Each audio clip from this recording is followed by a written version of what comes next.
স্বরাষ্ট্রমন্ত্রীর হস্তক্ষেপে কুরবানি হচ্ছে না ডোনাল্ড ট্রাম্প। অ্যালবিনো জাতের ভাইরাল মহিষ ডোনাল্ড ট্রাম্পকে শেষ পর্যন্ত কুরবানি দেওয়া হচ্ছে না। স্বরাষ্ট্রমন্ত্রী সালাউদ্দিন আহমেদের হস্তক্ষেপে মহিষটি ক্রেতার কাছ থেকে ফিরিয়ে এনে আবার নারায়ণগঞ্জের খামারে রাখা হয়েছে।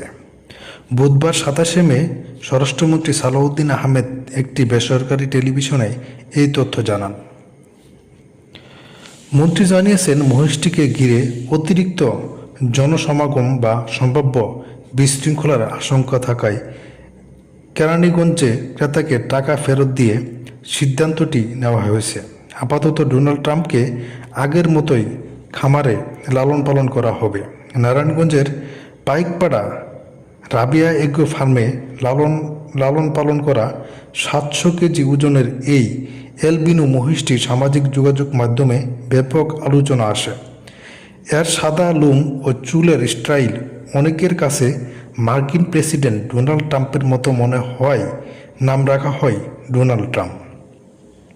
ভাইরাল হওয়ার পর দূর দূরান্ত থেকে মানুষ মহিষটিকে দেখতে খামারে ভিড় করেন। দেশীয় গণমাধ্যমের পাশাপাশি এএফপি থেকে রয়টার্সের মতো আন্তর্জাতিক সংবাদ মাধ্যমেও এটি নিয়ে প্রতিবেদন প্রকাশ করা হয়।